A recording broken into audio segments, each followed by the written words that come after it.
ஓம் ஸ்ரீ குருப்பியோ நம. ஸ்ரீ மகாபிரிவாஜரணம் மகாபிரிவாஜரணம் மகாபிரிவாஜரணம்.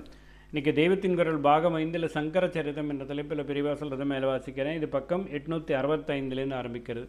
பூணல் போடுவதற்கு முந்தியே காவிய நாடகாதிகள் சகலமும் படித்து கிரகித்து கொண்ட பெருமை ஆச்சாரியால் ஒருத்தருக்குத்தான் உண்டு என்று சொன்னால் தேவலை போல் இருந்தாலும் உள்ளே இன்னொருத்தர் நினைவு நிமிண்டிக் கொண்டே இருக்கிறது.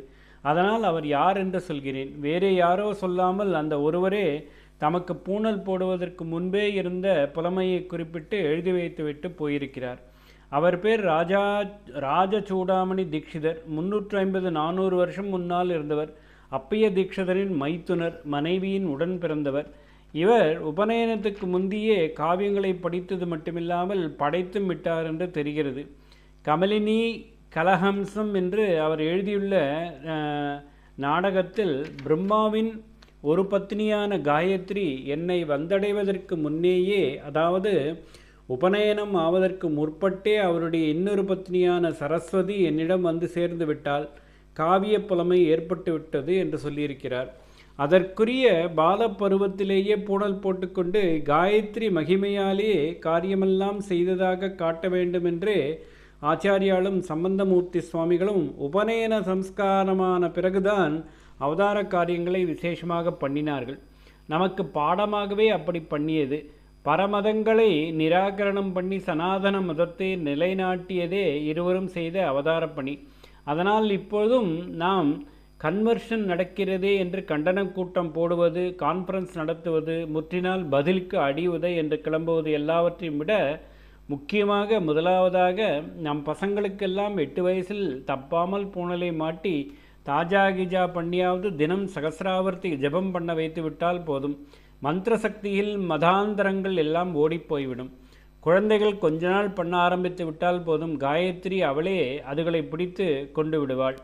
நாம் தாஜா பண்ணாமலும் அல்லது மிரட்டி உருட்டி கம்பல் பண்ணாமலும் அதுகளாகவே பிரியமாக பண்ண ஆரம்பித்துவிடும். நம்மிடம் உள்ள ஒரு பெரிய நிதியை பிரயோஜனம் பண்ணிக்கொள்ளாமல் வீணாக போகிறோமே என்று எல்லையில்லாத அங்கலாய்ப்புடன் கூறுகிறார்கள் என்பதால் தான் முட்டிக்கொள்வது. ஆச்சாரியால் சரித்திரம் கேட்பதற்கு இதைவிட நாம் செய்யக்கூடியது இல்லை. அனைத்து சாஸ்திர அறிவும் அனைத்தும் அடங்கும் அத்வைதமும். 3 வருஷத்துக்குள் சாங்கோபாங்கம் வித்யாபியாசம் பூர்த்தி பண்ணிவிட்டார். உபவேதங்கள் இன்னும் பாக்கியுள்ள எல்லா சாஸ்திரங்களும் படித்து விட்டார்.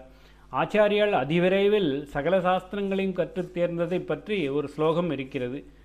ஆக்மீக்ஷினியக்ஷி தந்திரே பரிசி திரதுலா காபிலேப பீதம் பாதாஞ்சலாம்ப பரமபி விதிதம் பாட்ட காட்டார்த்த தத்துவம் யத்ஜைஹி சௌக்கியம் ததஸ்யாந்தரபவத் அமலாத்வைத வித்யாசுகேஸ்மின் கூபேயோர்த்தः சதீர்த்தே சுபயசி விதத ஹந்தர் நாந்தர் பவேத் கிம். ஆன்வீக்ஷிகி என்பது ராஜ நிர்வாகத்தை சொல்லும் சாஸ்திரம். ஆன்வீக்ஷிகி ஜஷி என்பதற்கு அந்த சாஸ்திரத்தை கண்ணால் பார்த்த மாத்திரத்தில் தமதாக்கி கொண்டு விட்டார் என்று அர்த்தம். இஷ் என்றால் பார்ப்பது, ஐஷி பார்ப்பதினால் பார்த்த மாத்திரத்தில்.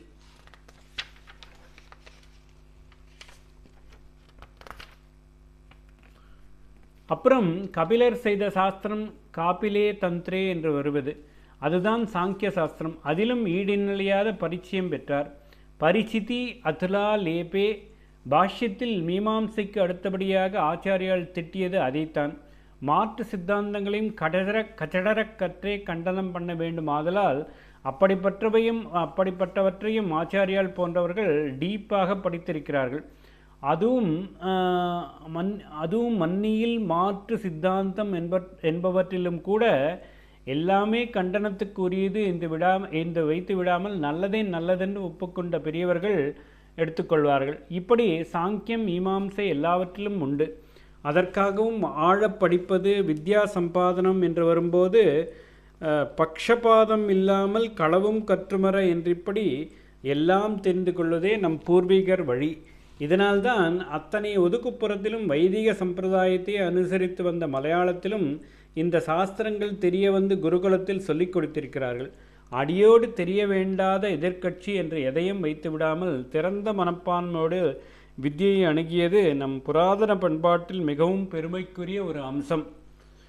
ஆச்சாரியால் சகல சாஸ்திரங்களையும் கற்றுக்கொண்டதில் பாக்கி பார்க்கலாம். ஓம் ஸ்ரீ குருப்யோ நமஹ. ஸ்ரீ மகாபரிவாஜனம் மகாபரிவாஜனம் மகாபரிவாஜனம்.